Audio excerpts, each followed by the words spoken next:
Ladies and gentlemen, I am SidAlpha. Now, if there's one thing that seems to remain a constant within the world of gaming is that bad faith, poor decision-making, and a general lack of effort or even competence in critical areas abound, particularly when it comes to indie games and their development. And that is perhaps more true in the case of this game and the project's lead, a person who is known as Chance, than in most. Originally, a person had asked me if this was going to be a Dirty Devs video, and I'd said that it would. But upon reflection, I decided to not classify it as such, simply due to the fact that a great deal of what I was told in regards to Chance and the project itself would be considered hearsay, or when it came to discussions with the developers themselves, deliberately obtuse or otherwise vague statements in order to prevent violation of their contracts. And while there is severe question as to whether or not those contracts are even legally executed, some have said that the contracts were made by ChatGPT, until that determination is made, it's much better to err on the side of caution. Also, a side note, many of you might notice that my audio appears to have returned to normal.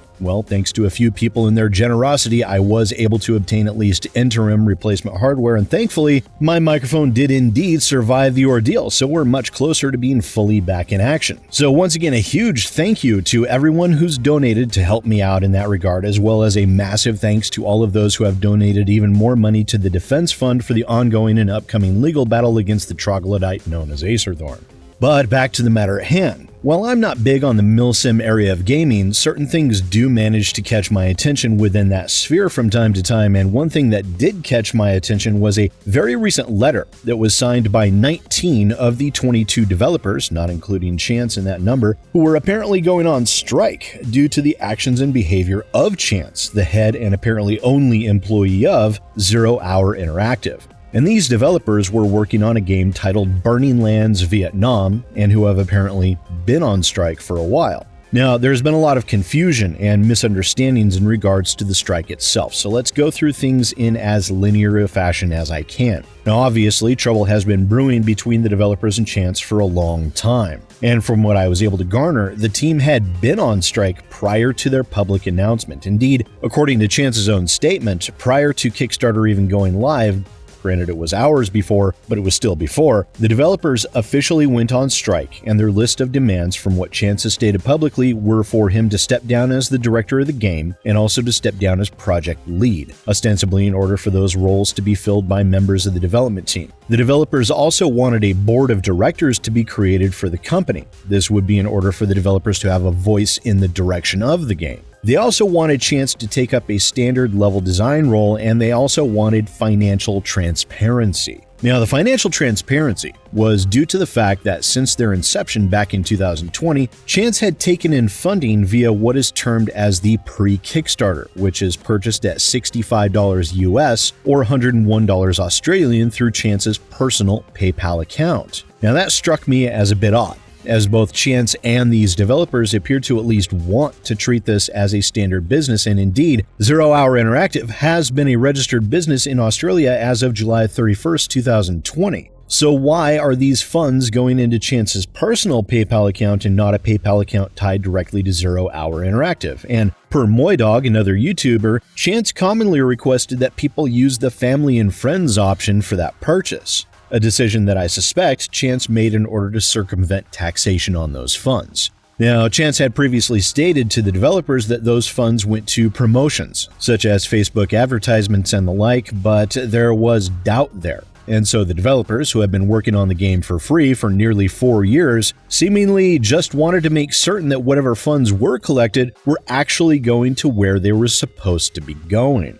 Now, this is where communication seemingly broke down, and much of this I gathered from voice conversations with the developers themselves that I did not record. Chance stated that the financials would be provided. He has said that as well within his own public statement regarding this, which the developers are still waiting on. Conversely, Chance has been waiting on the developers to put forward their candidates for board membership roles. So there is a situation where neither side of this debate were really communicating with each other and were also waiting on each other at the same time. Then, seeing no action for nearly 2 weeks, the developers decided to make their strike publicly known, which happened at around 8 a.m. Pacific time on Saturday the 11th. That public statement was extremely vague on details, and that was deliberate on the part of the developers as, according to them, their goal is not to destroy the project, nor is it financially motivated, but their goal is to generate additional pressure to force Chance to actually respond and hopefully be more amenable to their demands. But as one might expect, that public statement was the equivalent of dropping a nuke on the entire project. Members of the community and people looking forward to the game suddenly found out that not only did Chance proceed with launching the Kickstarter against the wishes of the rest of the development team, but no one was currently even working on the game.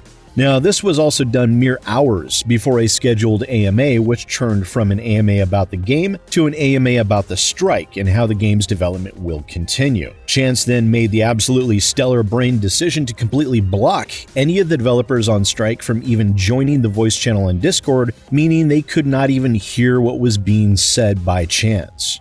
Finding that out, the developers dropped into another voice channel on the Burning Lands Discord to hold their own unmoderated AMA at the same time. And naturally, it wasn't long before that voice channel had more people in it than Chance's AMA. Of course, numerous content creators, including me, did our best to listen into both and to ask questions in both. And while the developers on strike remained humble and accepting of criticism, Chance's reaction to this definitely has left much to be desired. And all through his AMA and later within his more official public statement, Chance refuses to accept any accountability for things reaching this point and has maintained an air of both condescension and one of willful arrogance wrapped up in a my way or the highway approach. This was typified in a statement made just earlier today by Chance in his own Discord, where he stated that he would hold a call between himself and the developers by adding them on Discord with a scant 24 minutes notice, which was at 7:30 a.m. Pacific time on Monday, or rather 2:30 a.m. in his time zone on Australia's Tuesday morning, leaving an almost certainty that the developers would, by and large, either be asleep, getting ready for, or actually being at their jobs. Remember, these developers are unpaid developers, where many of them have either loosely contracted or uncontracted promises for revenue share, and as such, they maintain day jobs to pay the bills. This impromptu call, which Chance attempted to use as a basis for criticizing the developers, screamed of bad faith grandstanding, where I decided to speak out and attempt to inject a bit of sanity into the discussion, an action that I suspect will be ignored by Chance, where I said, as mostly an observer, I will say this. 1. Chance is attempting to grandstand and does not appear to be acting on good faith here. Additionally, a unilateral decision to hold a call with, for all intents and purposes, zero notice at, 2:30 a.m. Chance's time, seems deliberately constructed in order to paint the current picture a certain way. 2. Chance, the developers appear to be waiting on the fiscal information they had previously requested. Conversely, devs, Chance is waiting on information regarding who you elect as candidates for board members and department heads as well. I will say that one should not be waiting on the other in that regard, and that information should be communicated. And 3, the devs should elect 2 people to represent the group in communications with Chance. One is main and a second is backup in case the main is not available, where my intention in that statement there is where both of them would be a part of those communications so they know what's going on at all times. And to my knowledge, no attempt has been made on the part of the devs to accomplish this, and it seems that will become a necessity. And I said that for what should appear to be very obvious reasons. As I said, Chance does not appear willing to engage in good faith and is instead focused on attempting to belittle the developers and issue unilateral orders as opposed to listening and discussing. Also, the developers appear to be, from what I see, completely disorganized in this regard. They either refuse to provide names to Chance or simply do not know.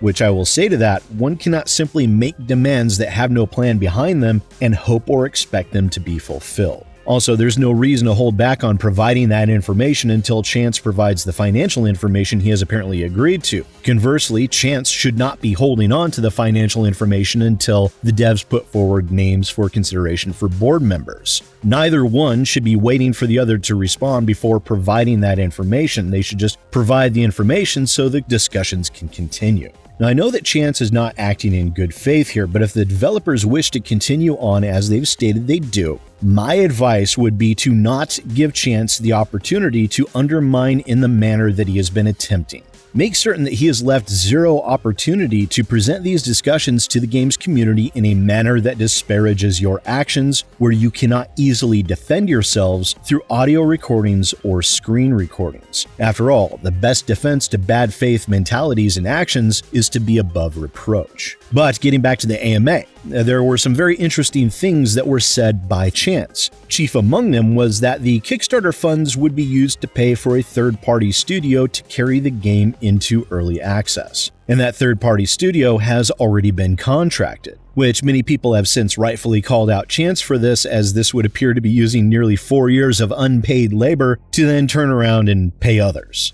But to me, this speaks of an even deeper issue, and it is one that I have mentioned in regards to crowdfunding games in the past, and advice I have given publicly to indie devs in the past as well. Chance is using the Kickstarter to get the game to early access, where he will then likely use early access to fund the game's completion. And this is a dangerous game to play, as it relies entirely on an unknown quantity in order to even so much as complete the game. And he is doing that not only once, but twice. And after garnering what information I have over the past couple of days, I now suspect that Chance is intending on using the Kickstarter funds to replace these 19 unpaid developers entirely.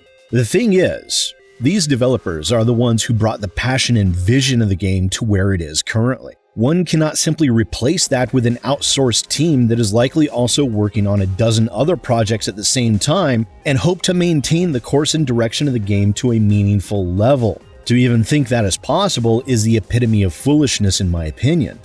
These developers are the ones responsible for getting the game to where it is and are largely the driving force for the majority of the community looking to support it. And that was exemplified nowhere better than the Kickstarter itself. Now, when I first saw the Kickstarter, it had raised over $102,000 of its $49,600 goal, more than double. It has since lost over 600 backers, and what was at the time a fully funded Kickstarter with a full 14 days remaining has seen a drop to $42,754, a nearly $60,000 decrease, and is now below its all-or-nothing pledge goal with 12 days remaining.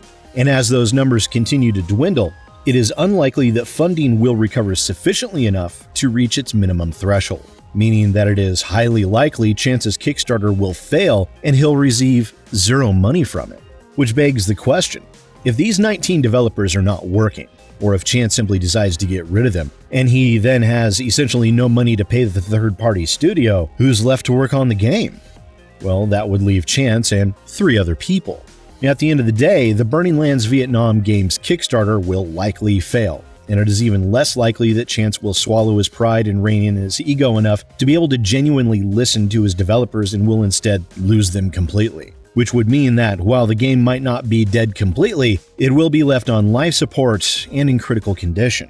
Now, I've advised on Twitter for Kickstarter backers to pull their pledges from this game, and I see no reason not to continue to advise the same here. It is painfully obvious to me that Chance is acting in bad faith here, and I do not in any way recommend supporting him or his actions. But what do I know? I'm just a mook with a mic. Once again, ladies and gentlemen, I am SidAlpha, and I'll see you next time.